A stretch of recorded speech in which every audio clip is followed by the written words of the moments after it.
Bonjour, nous sommes le jeudi 4 mars. Nous vous parlons depuis Reims, où il fait 12 degrés, le temps est légèrement couvert, mais ça va se dégager dans la journée. Il est 13h15 et nous allons tenir notre premier engagement, celui de démarrer à l'heure. Alors si nous nous retrouvons aujourd'hui, c'est pour parler de Luzerne, et notamment du rapport stratégique de la filière Luzerne, baptisé Luzerne 2026. Alors vous me direz, la Luzerne n'est effectivement pas ce que l'on retrouve généralement sur les plateaux TV, ça fait rarement la une de l'actualité, et pourtant. Alors, effectivement, si ce sujet ne fait pas la une, nous ne sommes pas là aujourd'hui pour autant pour essayer de nous venger d'une quelconque injustice médiatique. Non, vous le savez tous, vous la vivez dans votre quotidien, vous en souffrez. La réalité sanitaire ne nous permet plus de nous retrouver comme nous aimions le faire, comme nous avions eu l'occasion de le faire il y a tout juste 13 mois.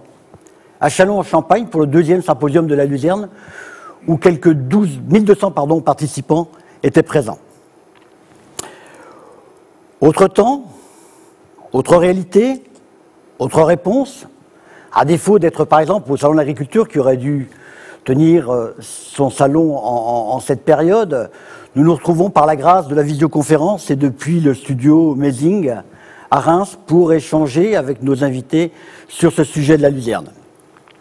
Chose importante à vous dire, si nous sommes là, tous les 5 réunis, sans masque, c'est parce que tous, nous avons fait un test Covid, heureusement négatif, qui nous permet donc de poser le masque, ce qui ne nous empêche pas pour autant de prendre toutes les précautions sanitaires que la période nous impose. Alors, ceci étant dit, venons-en aux faits et à cette plante exceptionnelle qu'est la luzerne. Une légumineuse qui n'a pas simplement le mérite de nous rassembler aujourd'hui, mais qui est capable aussi de prouesses que nous allons voir avec nos différents invités. La luzerne a de multiples atouts, qu'ils soient agronomiques, environnementaux, protéiniques, économiques ou encore sociétaux. 4 agriculteurs sont là pour nous en apporter témoignages et démonstrations. Ils sont là non seulement pour nous dire tout le bien qu'ils pensent de cette plante, mais aussi nous expliquer de quelle manière elle a pris une place toute particulière sur leurs exploitations respectives. Il est l'un de ces 4 agriculteurs présents.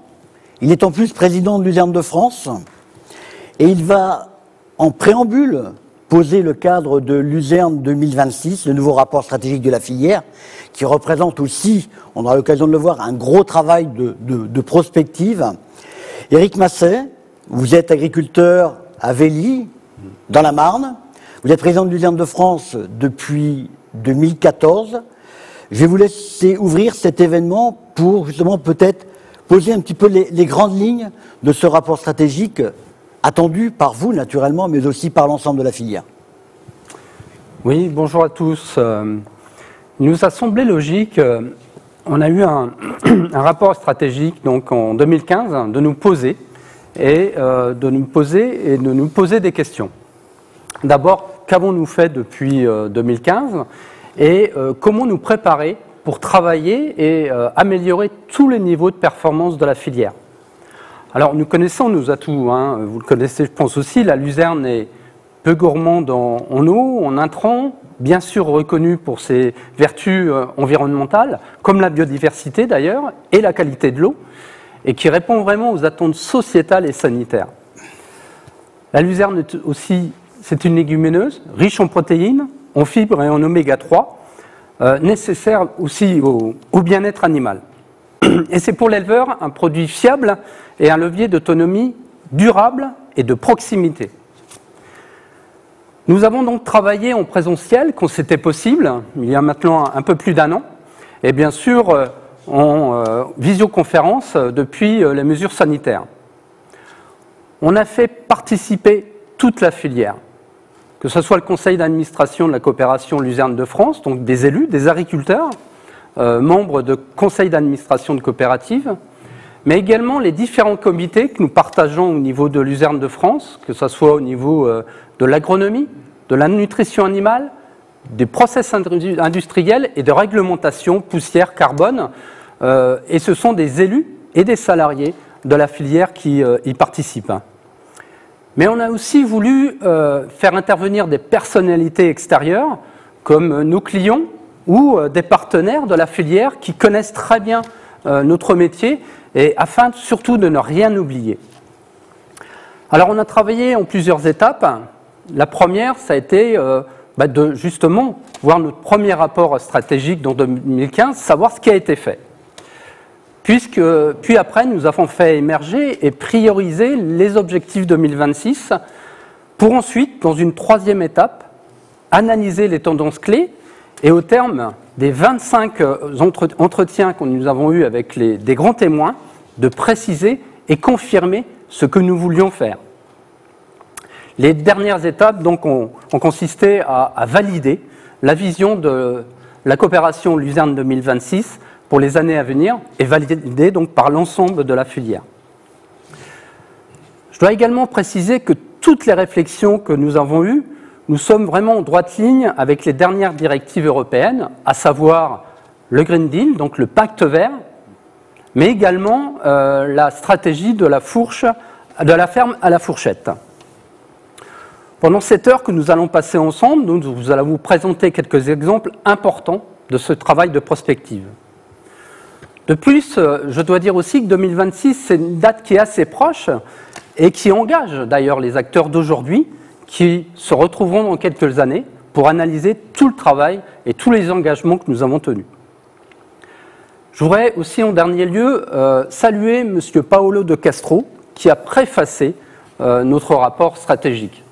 C'est vraiment un signe de reconnaissance de la qualité de ce travail, un signe aussi de la reconnaissance de notre filière par cette personnalité éminente du Parlement européen. M. De Castro a été président de la Comabri et également ministre de l'Agriculture italien. Vraiment un grand merci à M. De Castro.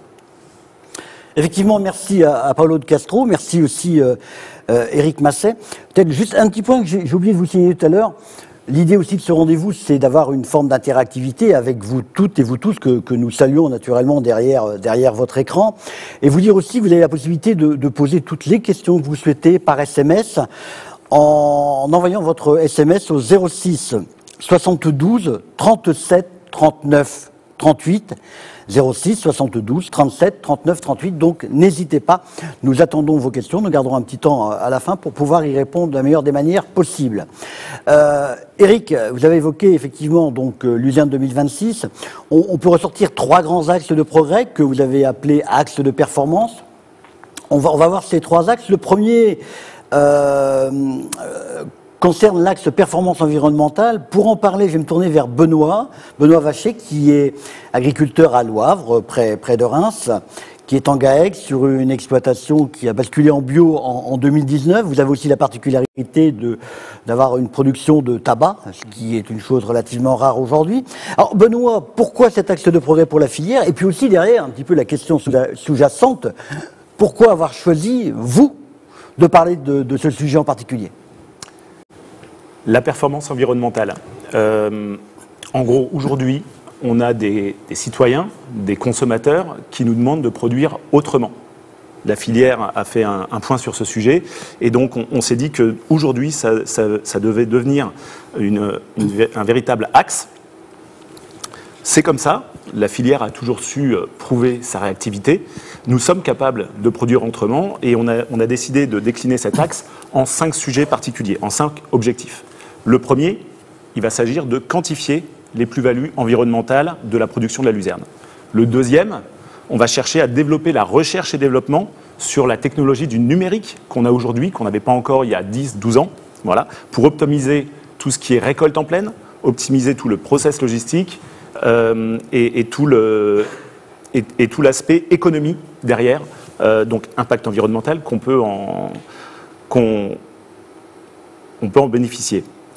Troisièmement, on va chercher à développer les nouvelles techniques de culture, inspirées du bio par exemple, ou de l'agroécologie.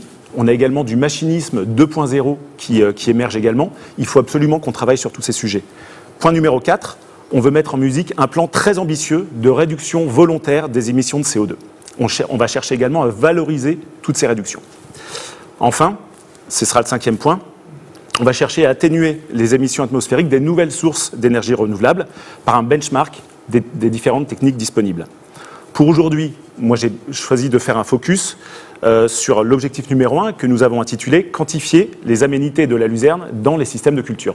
Alors, juste un petit mot, on fait un peu de sémantique. Les aménités, pour le public habitué, c'est un petit peu tout ce qui contribue à apporter quelque chose de supplémentaire à l'humanité, à l'environnement. Alors, le planteur de luzerne produit sa luzerne de manière déshydratée pour la filière qui nous intéresse, mais derrière, il y a un tropisme de la luzerne, c'est-à-dire qu'il y a des impacts sur tout ça, des impacts qui sont des plus-values, et donc c'est ce qu'on appelle les aménités, ce sont toutes ces plus-values dont on va parler ensuite, qui permettent de faire de la luzerne une plante un petit peu en marge des autres, ou tout du moins sur sa capacité à avoir un certain nombre de vertus lors de sa production. Dans le milieu où elle est implantée, elle est même considérée par de nombreux acteurs comme la plante la plus vertueuse de celles qui sont cultivées dans nos plaines, notamment ici en partie Champagne. La luzerne, elle est l'amie des pollinisateurs, des abeilles en particulier. On a de très très bonnes relations avec les apiculteurs. La luzerne, elle favorise la qualité de l'eau du fait de son système racineur. On a de très bonnes relations également avec les agences de l'eau. La luzerne, elle couvre le sol pendant 3 ans. Elle permet de lutter contre l'érosion des sols. Elle nécessite peu d'intrants. Et donc aujourd'hui, on voit l'émergence de nouveaux types d'agriculture qu'on peut appeler l'agriculture de conservation, qu'on peut appeler l'agriculture agroécologique. Ça répond à tous ces objectifs, mais elle répond également à des labels qu'on qualifie aujourd'hui par exemple de HVE, la haute valeur environnementale d'une culture, ou du bio. Pour ma part, comme vous le disiez, effectivement, moi j'ai fait le choix avec mon frère de passer ma ferme en bio en 2019. Je produisais jusqu'à présent 10% de mes surfaces en luzerne.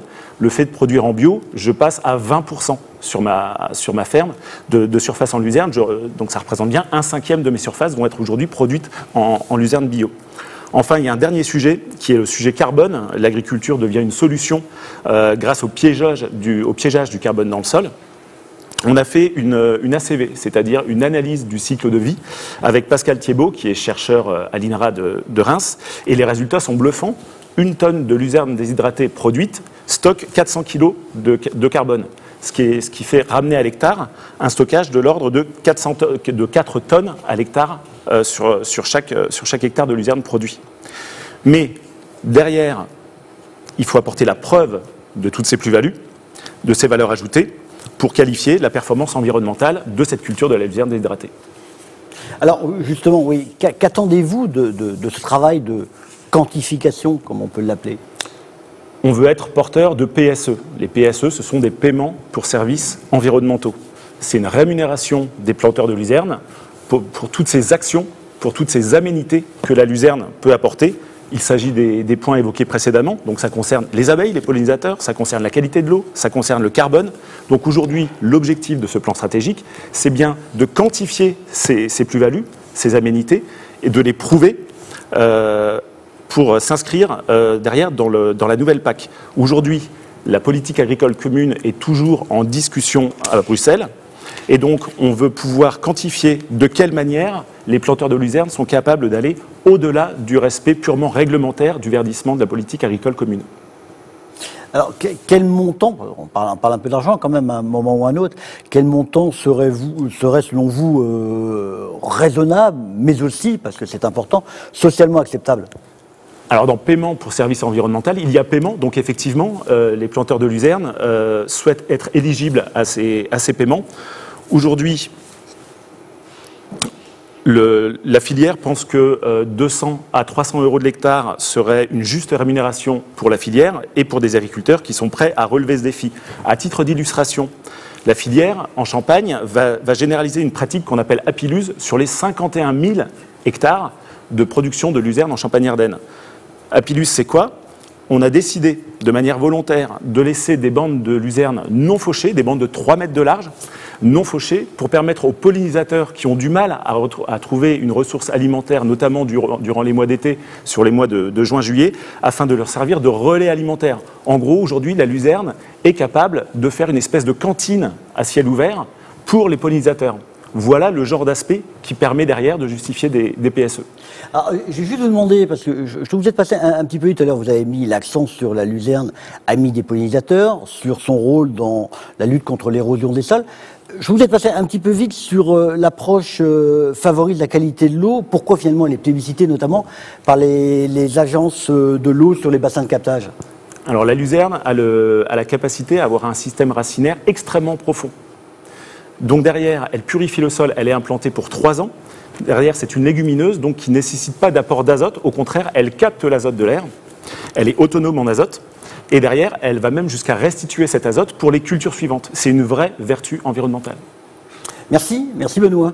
Nous allons maintenant aborder l'axe performance nutritive et bien-être animal, hein, des mots qui sont porteurs, notamment bien-être animal dans la société d'aujourd'hui.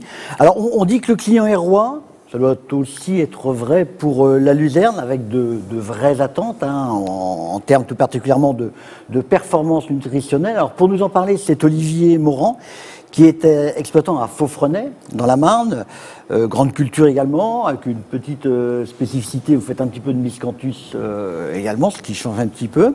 On va évoquer cet axe avec vous. Qu'en dire? Quels sont finalement les retours que l'on a déjà en la matière?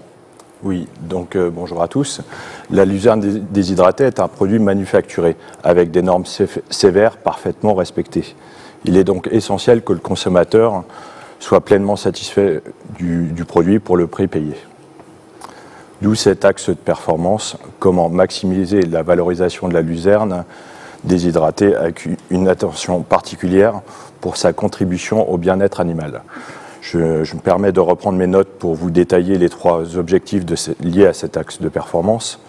Donc, caractériser l'impact de la luzerne déshydratée sur les animaux d'élevage, pousser la segmentation par animal et maximiser la valeur des produits luzerne, et enfin, développer la consommation de luzerne par les chevaux.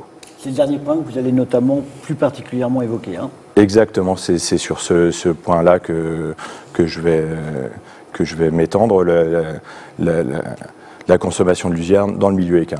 Donc, partant du constat que la luzerne était peu utilisée en alimentation équine, nous avons sollicité l'Aptofield. L'Aptofield, c'est une société spécialisée dans les études en laboratoire et réelles pour l'alimentation équine. Ce qui veut dire des laboratoires au champ, hein, si on l'a fait en c'est français, en écurie avec des tests réels. Donc c'est réellement un programme de recherche ambitieux. L'idée, c'était de lever les verrous de connaissances à l'utilisation. Donc les équipes de chercheurs de l'Aptofield, dirigées par Samy Julian, ont mené donc toute une batterie de tests pour mesurer l'impact de l'introduction de luzerne déshydratée dans l'alimentation des chevaux. Et on a pu déceler, enfin les équipes ont pu déceler un intérêt nutritionnel avec une meilleure digestibilité, la résorption d'ulcères gastriques et la récupération après l'effort. Donc l'Aptofield a démontré scientifiquement que la luzerne déshydratée n'avait pas de contre-indication. Bien au contraire, je l'ai déjà dit, mais j'insiste sur ce point, elle limite réellement les ulcères et les acidoses, avec pour conséquence la réduction des frais vétérinaires.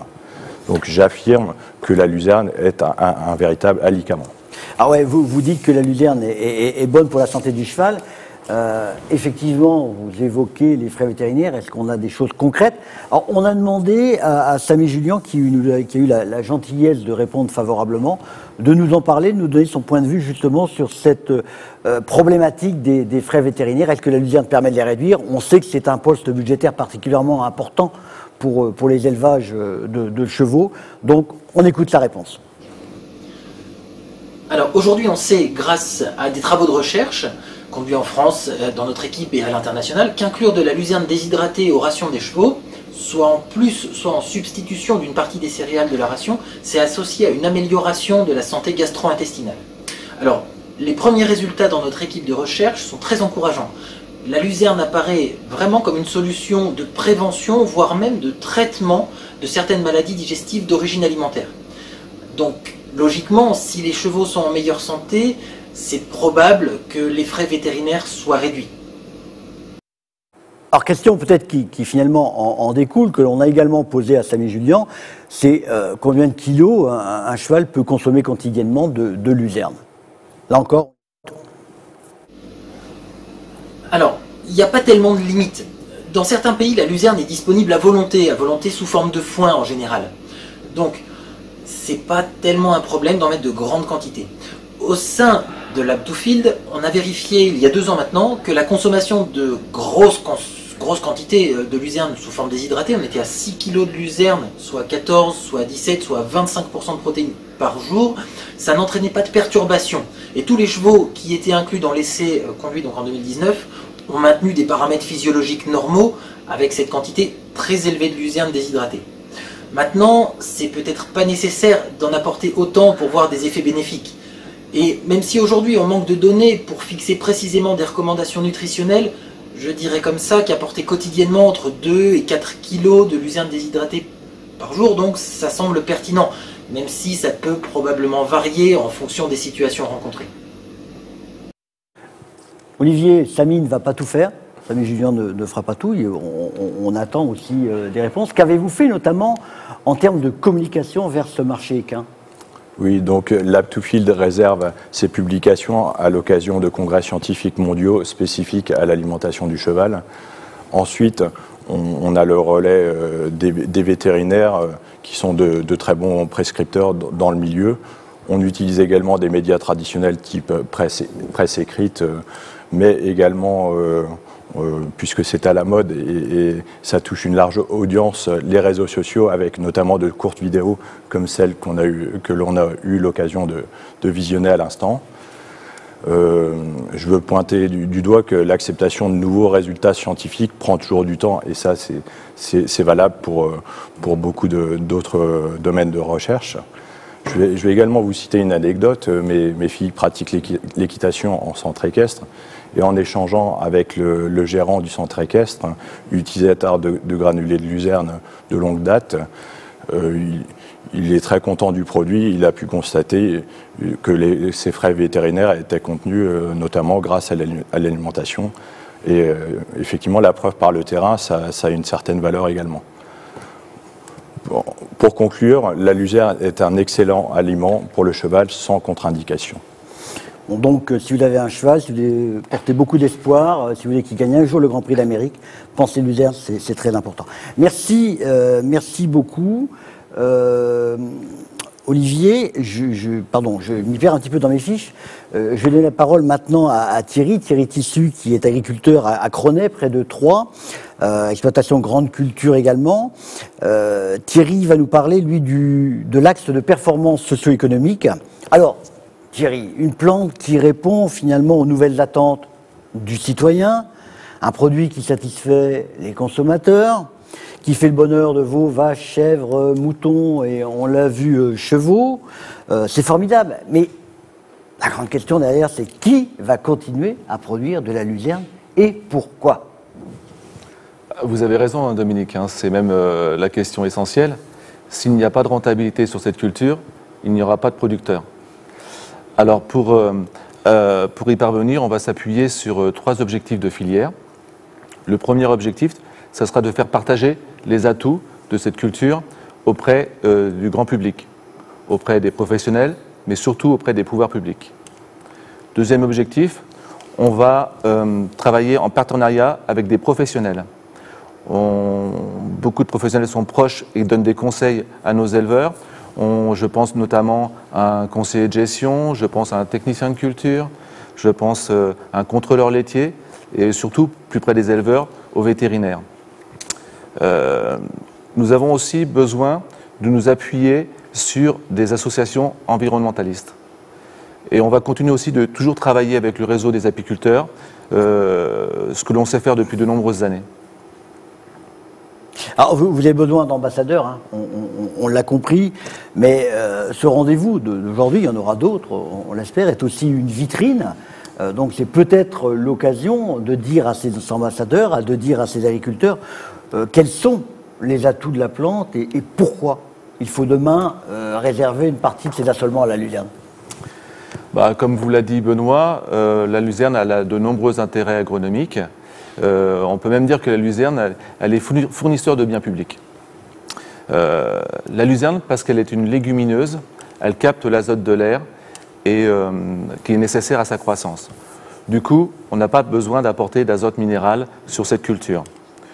De plus, cette luzerne, elle va avoir 3 années de production et lorsqu'on va la détruire, elle va relarguer doucement pour les cultures suivantes l'azote qu'elle aura capté dans ses racines. Donc, vous voyez, on ne met pas d'azote sur la culture de la luzerne et on en met moins sur les cultures suivantes. Moi, je vois sur mon exploitation, je n'ai que 10% de ma surface en luzerne, ce n'est que 10%. Pourtant, en termes de consommation, je consomme 1 camion d'azote en moins sur mon exploitation. Pour l'agriculteur aussi, il y a un autre avantage. Elle nécessite peu de temps de travail. On implante le mieux possible la première année et ensuite, pendant 3 ans, on ne travaille plus le sol. D'autant plus qu'au niveau de nos coopératives de déshydratation, il y a une petite particularité, c'est que ces coopératives gèrent la récolte elles-mêmes. Donc elles vont passer 4 fois par an, et ce pendant 3 ans. Donc on voit bien qu'on a un impact de mécanisation qui sera beaucoup plus faible sur cette culture que sur les autres cultures. On aimerait que les conseillers de gestion, les centres de gestion en tiennent compte, parce que ce sont des charges en moins pour l'agriculteur, et ce n'est pas toujours retranscrit dans les analyses de marge qu'ils nous font. D'autant plus que sur plusieurs années, on voit qu'on a des charges en moins sur les cultures suivantes. Et donc ça, c'est important de le prendre en compte. Pour autant, cette culture, malgré qu'elle ait beaucoup d'avantages, on voit que la rentabilité est toujours un petit peu en deçà de certaines cultures. Ce qui a été mis en place par rapport à la politique agricole commune, c'est qu'on touche une aide découplée, une aide à l'hectare. Il est très important que cette aide perdure pour les années à venir. Que dire finalement à l'éleveur, d'une part, hein, qui vous fait confiance, et aussi au-delà aux citoyens qui ont en quelque sorte le consommateur final? Quel message à passer? Le consommateur, lorsqu'il met sa petite casquette de citoyen, il se dit que la luzerne, elle coche toutes les bonnes cases au niveau environnemental et il trouve que la luzerne, elle est super. Par contre, dès qu'il reprend son porte-monnaie en main, et celle du consommateur, il n'est pas toujours prêt à mettre le prix, le bon prix, le juste prix, qu'on estime être le juste prix, celui qui sera en adéquation avec ses exigences environnementales. Pour l'éleveur, le consommateur éleveur, lui, lorsqu'il achète de la luzerne, il achète d'abord de la protéine. Il achète aussi de la fibre qui est facilement digestible. Mais lorsqu'il achète de la luzerne, il sait qu'il a un produit 100% français. Il sait aussi qu'il a un produit qui est non OGM. Il a aussi un produit qui est tracé. La luzerne a cette caractéristique, c'est qu'elle est facile à distribuer, elle est facile à stocker, ce qui génère moins de pertes. Et autre avantage qui a été cité précédemment, c'est qu'elle a un effet très bénéfique sur le système digestif des animaux, ce qui fait qu'il y a beaucoup moins de frais de vétérinaire derrière ça. Mais l'éleveur, il est quand même contraint dans sa capacité à acheter le bon prix, la luzerne, par le prix que lui-même va vendre ses produits. Alors, on le sait depuis quelques années, le périmètre géographique des régions a évolué. La Champagne-Ardenne fait aujourd'hui partie du Grand Est, mais la Champagne-Ardenne a cette particularité, c'est d'accueillir 80% de la production de luzerne française. Quel est l'impact sociétal finalement de cette culture pour ce territoire ? La luzerne, on vous l'a dit, hein, c'est un aliment qui est essentiellement destiné à l'alimentation animale. Et la luzerne est produite dans nos régions. Notre région, elle a été longtemps autoconsommatrice de la production qu'on avait en luzerne. Mais pour autant, les élevages ont disparu de nos régions. Donc du coup, nos coopératives de déshydratation nous ont permis de continuer à produire cette culture parce qu'on a gagné en termes de logistique en séchant le produit, on a étoffé notre gamme de produits. Non seulement on a réussi à maintenir notre culture, mais on a réussi à développer nos outils industriels. Et on a donc pu créer encore davantage d'emplois.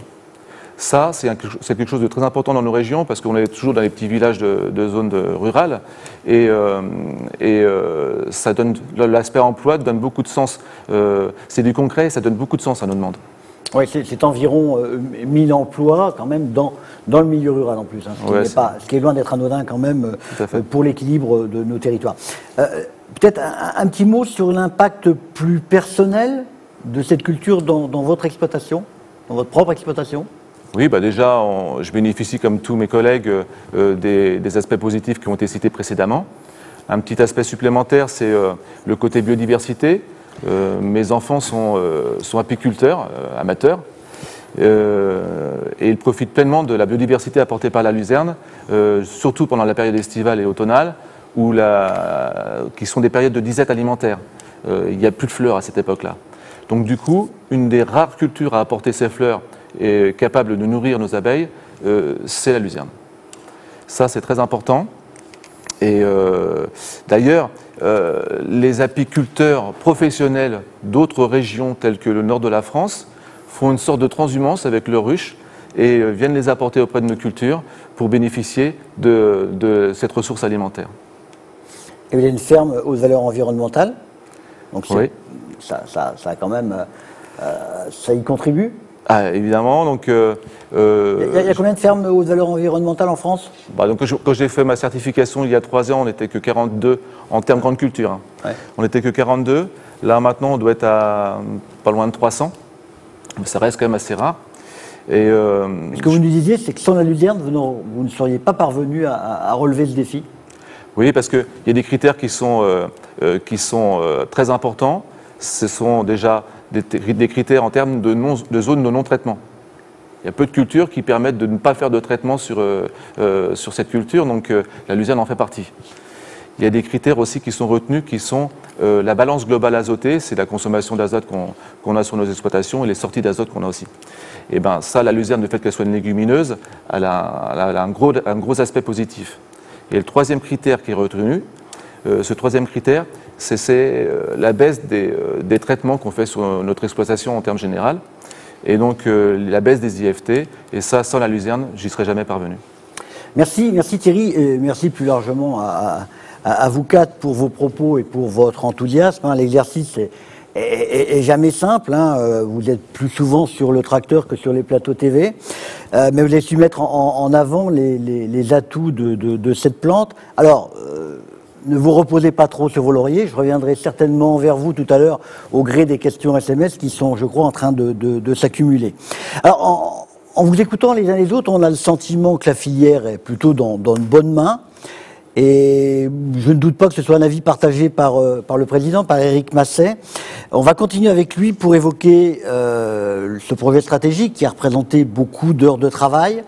Que pensez-vous finalement, Éric, à la lumière un petit peu de ce qu'on a déjà pu échanger, que pensez-vous de ces échanges et que pensez-vous de cette génération qui sera encore aux commandes en 2026 lorsque le plan stratégique sera réalité?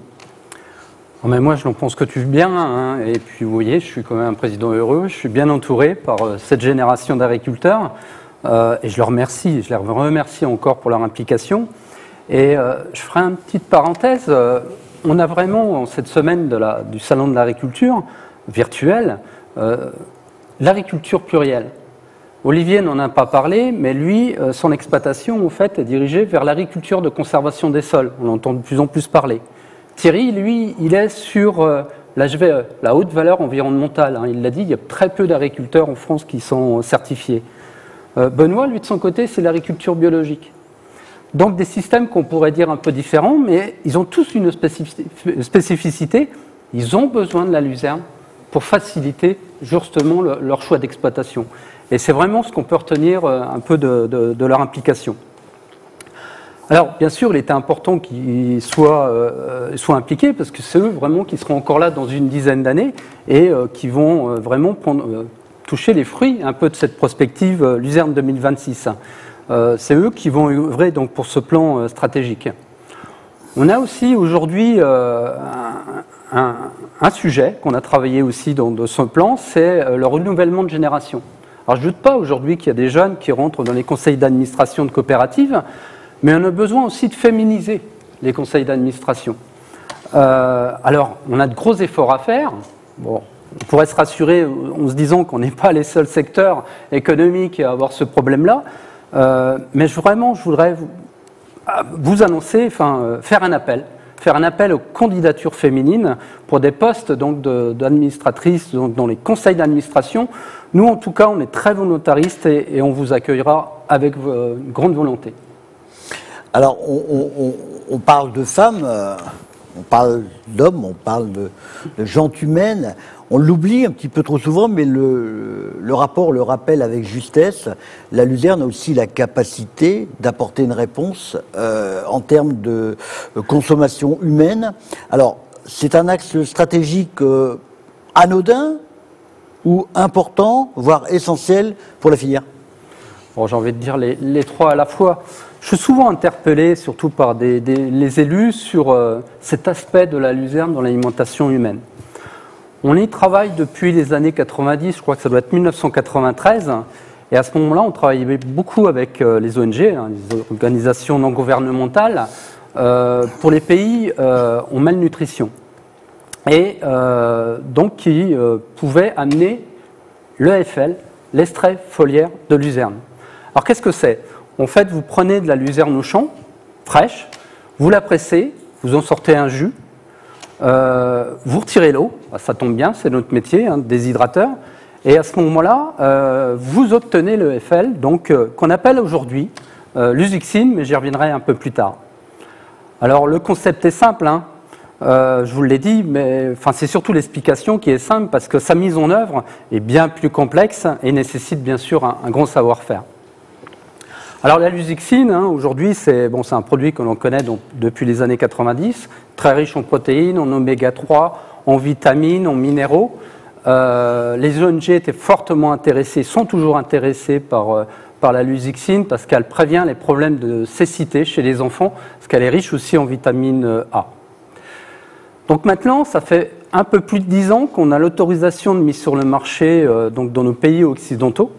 Donc on a eu l'autorisation par l'autorité européenne de sécurité des aliments et on peut commercialiser donc la luzerne, la lusuxine pour l'alimentation humaine. Alors pour les spécialistes, la lusuxine, ça ressemble à un profil très proche de la spiruline. Pour ceux qui veulent en acheter aujourd'hui, on peut en trouver sur les sites marchands là, sur Internet, je ne vous donne pas de nom, vous les connaissez. Et puis ceux qui veulent aussi un petit peu plus loin, allez sur un site Internet lusuxine, vous en apprendrez beaucoup. Donc c'est www.lusuxine.fr. Merci Eric. Bon, on reviendra pour la conclusion. Il nous reste quelques minutes pour répondre à des questions qui nous ont été adressées. Alors je vais vous proposer d'en choisir quelques-unes. Je me penche un petit peu pour regarder le tableau. Luzerne et bio, ça revient visiblement assez souvent. Ça marche et pourquoi? Alors pour y répondre, peut-être Benoît, presque naturellement. Ouais, Luzerne et bio. Un petit rappel. Le bio, c'est quoi? Le bio, c'est produire une agriculture sans traitement chimique et produire une agriculture sans fertilisant d'origine fossile, uniquement d'origine organique.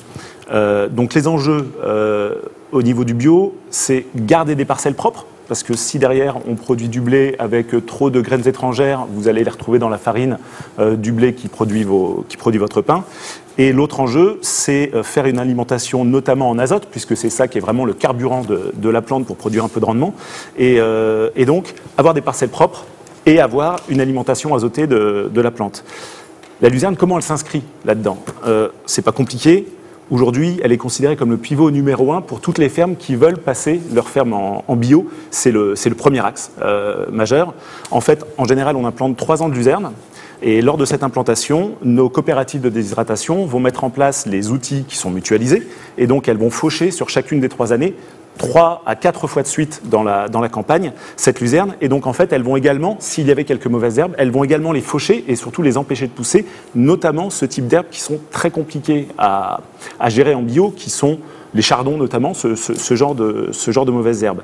Derrière, elle apporte aussi, du fait de son autonomie azotée, et du fait que ce soit une légumineuse, elle apporte de l'azote, elle est autonome déjà, Et derrière, elle apporte de l'azote aux cultures suivantes, notamment aux 2 cultures suivantes. En général, on produit du blé derrière. Et ça nous permet de produire un blé donc, qui est propre, qui n'a pas d'adventice. Ça nous permet de produire un blé qui a le bon taux de protéines. C'est ce taux de protéines qui va faire la valeur boulangère du blé. Donc derrière, la luzerne, c'est parfait pour le bio. Et de toute façon, je ne vois pas aujourd'hui, moi, comment je pourrais m'en passer sur mon exploitation. J'en parlais tout à l'heure. On est passé de 10 à 20% de nos surfaces en luzerne en bio. C'est obligatoire. Merci, merci pour cet enthousiasme. Autre question, on parle encore luzerne et réduction du carbone fossile. Est-ce que l'on a des chiffres? Alors je me tourne vers Thierry peut-être. Si vous voulez. En 2005, il y a eu une nouvelle réglementation au niveau des émissions de gaz à effet de serre qui a été mise en place sur le marché européen. La filière luzerne s'était vraiment préparée en amont. Du coup, on a pu optimiser notre réussite. On est arrivé à une baisse de 63% de nos émissions de gaz à effet de serre. Ne croyez pas que c'est du greenwashing quand je vous dis ça. Toutes nos émissions sont comptabilisées et taxées. Donc on sait exactement là où on en est. Pour y parvenir, on s'est appuyé sur 3 axes. Le premier axe, ça a été déjà de réduire en amont, dans nos parcelles, l'eau qui était contenue dans notre luzerne qui était à déshydrater. On a pu faire ça en changeant de type de récolte. Le deuxième axe de réflexion, c'était d'augmenter l'efficience énergétique de nos entreprises. Et le troisième axe, c'était la consommation d'une biomasse durable. Pour 2026, on va encore passer un palier. Notre objectif, ça va être de passer à 80% de réduction des émissions de gaz à effet de serre par rapport à 2005. Alors, ça peut sembler moins important, ce cap peut sembler moins important que les années d'avant, mais plus on approche des derniers pourcentages, plus c'est dur à obtenir. Pour autant, on ne veut pas s'arrêter là. Actuellement, il y a une vraie politique gouvernementale sur l'aspect vert, et ils mettent en place un plan de relance qu'on appelle vert. On travaille en concertation avec eux et on voit que grâce à ce système-là, on va pouvoir aller plus loin et plus vite. C'est vraiment quelque chose de très très présent dans notre esprit et on y travaille déjà. Il ne faut pas s'excuser éventuellement de faire du greenwashing. Il y a assez d'agribashing pour pouvoir faire un petit peu de green de temps en temps. Autre question sur le plan protéinique de la politique agricole commune 2023. Quelque chose me dit que Olivier, il n'y a aucune raison qu'il passe à côté. Hein. Je vais vous répondre à la question exactement. Donc nous vous avons présenté déjà, mes collègues l'ont fréquemment cité, l'intérêt de la luzerne dans les rotations en termes de stockage carbone, biodiversité, qualité de l'eau. Néanmoins, le seul marché ne permet pas toujours de rémunérer suffisamment l'agriculteur uniquement par le biais du marché, encore une fois. Donc la culture de la luzerne, depuis quelques années, souffre d'un manque de compétitivité. Donc nous attendons de ce plan protéines qu'il prolonge le bénéfice des aides couplées accordées en 2013, avec par exemple, comme l'a évoqué Thierry à l'instant, le paiement pour services environnementaux, afin de réellement entre guillemets, payer les services apportés à la biodiversité, à la qualité de l'eau et au stockage du carbone. Vous avez le sentiment d'être entendu sur ce point, que ça va dans le bon sens, que le plus gros du chemin est fait, ou c'est là encore comme les derniers pourcentages, est-ce que c'est là encore que tout se joue ? On y travaille activement, effectivement, c'est pas tombé du chapeau. Là encore, on amène des chiffres, on travaille avec les associations pour clairement argumenter notre dossier. Donc nous avons bon espoir d'arriver à terme au vu des arguments annoncés. Merci. Eric, l'Europe est déficitaire en protéines végétales de manière toujours aussi conséquente. Est-ce que, quelque part, la luzerne peut apporter une réponse, peut-être pas la réponse.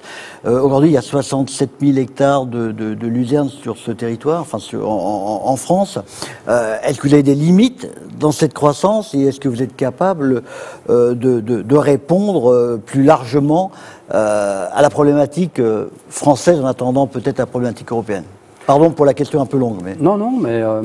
Non, mais vous avez raison, Dominique. De toute façon, l'Europe est déficitaire en protéines. Hein. On importe 60% de ce que nous consommons en protéines en Europe. Bon, c'est moins en France. Hein. On importe un peu moins, mais c'est quand même de l'ordre de 50%. La luzerne, c'est une toute petite production. 67 000 hectares, c'est la surface de luzerne déshydratée en France. On doit avoir à peu près 300-350 000 hectares de luzerne. Donc le reste, c'est de l'autoconsommation chez les éleveurs. Oui, on est en capacité d'augmenter. Je pense qu'il y a capacité aussi dans les fermes d'élevage d'augmenter la proportion de luzerne. Il y a capacité pour la luzerne déshydratée. D'ailleurs, il y a des projets. On a des projets aujourd'hui dans des régions où il n'y a pas de luzerne déshydratée pour construire des usines. Des projets, alors là, plus concrets, hein, puisqu'ils vont se faire cette année ou l'année prochaine, d'augmentation de production dans des usines de déshydratation. Donc on est là aussi pour répondre à la demande du gouvernement qui est d'augmenter de 10 points la production de protéines en France. Et nous, de toute façon, on s'engage à le faire aussi, bien sûr. Alors, je viens de voir, les questions ont disparu. J'aurais voulu revoir, il y avait une question sur le programme Apiluse en Champagne-Ardenne, voilà. Est-ce qu'il a déjà commencé, hein, c'est la diffusion de projet Apiluse en Champagne-Ardenne, a-t-il déjà commencé, Benoît? On le met en place pour 2021. C'est quoi déjà le programme Apiluse? Alors, je reformule un peu plus précisément ce que je disais tout à l'heure. Il y a 51 000 hectares de luzerne en Champagne-Ardenne. Et donc, on a mis tous les intervenants autour de la table pour savoir de quelle manière on pouvait faire ce que j'ai qualifié de cantine alimentaire pour les pollinisateurs notamment. Et donc, on va laisser des bandes non fauchées de 3 mètres de large dans chacune des parcelles, de manière à faire un relais de bol alimentaire pour les abeilles, notamment sur les mois de juin-juillet qui sont les mois les plus compliqués pour les apiculteurs et pour la nourriture des abeilles. Derrière, notre ambition, c'est tout simplement de montrer et aux décideurs politiques et à l'administration quelles sont nos capacités à répondre aux enjeux de la PAC de demain. Voilà. Derrière, on est challengé sur un certain nombre de choses. Il y a des PSE qui existent. On dit voilà, nous, on est capable de faire ça. Derrière, ça demande toute une organisation industrielle. Ça veut dire qu'il y a des pertes de rendement pour l'exploitant. C'est très très compliqué et je ne vous cache pas qu'il y a eu quelques réticences. On a mis tout le monde autour de la table. Aujourd'hui, on y va. Derrière, on veut être reconnu pour ça au travers des PSE. Dernière question, et puis après, on arrivera tranquillement à la conclusion. Traçabilité luzerne, filière courte, voilà, c'est un petit peu le résumé de 2 ou 3 questions. La luzerne, c'est l'exemple même d'une traçabilité réussie. Thierry ? On peut dire ça. Nos coopératives, en fait, de la zone Champagne, on est extrêmement intégrant et intégré. On a un centre de gestion logistique qui est mis en commun pour nous tous. On a une structure de commercialisation qui est mise en commun pour nous tous. Et donc, du coup, on maîtrise très bien notre production et on maîtrise très bien la commercialisation. On sait vraiment, on est en filière courte et on sait très bien retrouver toute la traçabilité sur nos produits. Merci Eric. On arrive tranquillement à la fin de ce rendez-vous. Peut-être déjà dans un premier temps rappeler que le rapport stratégique sera consultable par tous ceux qui le souhaitent sur www.luzerne.org, www.luzerne.org. Avant, en priorité, j'ai envie de dire, peut-être que le ministre, ou en tout cas les membres de son cabinet, ont partagé ce moment avec nous. Si vous vouliez synthétiser, mettre en avant vraiment vos demandes et vos attentes, vous leur diriez quoi ? Je l'ai dit tout à l'heure, et j'en avais parlé à Monsieur le ministre de l'Agriculture quand il est venu dans la Marne il y a maintenant 1 mois. De toute façon, nous accompagnerons ce développement de la production de protéines en France. Là-dessus, il peut compter sur nous. On a la chance d'avoir cette luzerne qui produit jusqu'à 2500 kg de protéines. C'est la championne du monde. On parle souvent d'une production comme le soja qui est largement derrière donc cette production de luzerne. Donc nous, on en a 2500 kg de protéines à l'hectare. À l'hectare. Donc on est là donc vraiment pour répondre à ce besoin de protéines français. Il faut savoir aussi que la luzerne, donc c'est une petite production, 67 000 ou 350 000 hectares. C'est vraiment une petite production à travers toutes ces productions qu'on peut avoir en France. Et c'est une plante orpheline. Ça veut dire quoi? Ça veut dire qu'on n'a pas accès à tout ce qui peut être recherche variétale, que ce soit au niveau de l'agronomie. C'est pour ça qu'on a des comités au niveau de Luzerne de France, parce que si on ne le fait pas, personne ne le fera à notre place. Et on a besoin, après, de financement. Donc pour cette recherche variétale, c'est vraiment un appel que je lance au pouvoir public. Aidez-nous, parce que tout seul, même les sélectionneurs ont peu de moyens pour travailler ces choix variétaux. Alors ça peut être une augmentation de rendement, mais pas seulement, ça peut être aussi une augmentation de protéines ou d'autres choses. Voilà, on a vraiment besoin d'être aidé à ce niveau-là. On veut aussi rappeler que nous sommes déterminés pour être vraiment leaders sur la transition énergétique. On a beaucoup travaillé, ça a été rappelé tout à l'heure, et environnemental, mais à chaque fois c'est un coût supplémentaire dans notre prix de revient. Et pour autant, contrairement à d'autres productions, mais plutôt non agricoles, on n'arrive pas à répercuter ce prix de revient sur le marché parce qu'on est en concurrence avec d'autres marchés d'importation. Donc aujourd'hui, on a une aide couplée qui a été rappelée tout à l'heure. Eh bien, on a encore besoin de cette couplée, encore peut-être un certain temps, pour justement que cette culture soit toujours attractive pour les agriculteurs. Et c'est une solution aussi pour conserver tout ce qui est les impacts environnementaux liés à la luzerne. Demain, il n'y a plus de luzerne, on n'entendra plus les apiculteurs. Je sais qu'ils trouvent que notre région, c'est quand même l'Eldorado pour les abeilles. Cette grande région agricole, qui est parfois décriée, c'est l'Eldorado pour les apiculteurs. Et c'est aussi pour ça qu'on a beaucoup de demandes pour venir dans notre région. Et si demain, il y avait une disparition de la luzerne, on aurait aussi cette disparition-là. Et puis, je voudrais aussi lancer un appel là, aux décideurs publics, aux responsables politiques. Venez dans nos fermes, venez dans nos usines, nos coopératives. On veut vraiment échanger avec vous et vous faire comprendre notre quotidien et nos ambitions vraiment pour la France. Merci Eric. Alors, on va se dire au revoir en vous remerciant effectivement tous les quatre. En remerciant la technique, le studio Mazing à Reims, en remerciant Éric Guillemot, le directeur de Luzerne de France, qui travaille dans l'ombre pour que nous soyons dans la lumière. Merci naturellement à vous toutes et à vous tous derrière votre écran. Et puis vous aurez, si vous le souhaitez, ou si vous voulez faire devenir vous aussi des ambassadeurs de la Luzerne, vous pourrez inviter les uns et les autres à aller sur le site YouTube de Luzerne de France pour revoir cet enregistrement. On va se quitter en revenant en vidéo sur le symposium qui s'est tenu à Châlons-en-Champagne il y a 13 mois maintenant. Écoutez, on a tenu notre premier engagement, c'était de commencer à l'heure. On va tenir notre dernier engagement, celui de finir à l'heure, en vous remerciant pour votre écoute, pour avoir pris de votre temps. Et puis, écoutez, prenez soin de vous.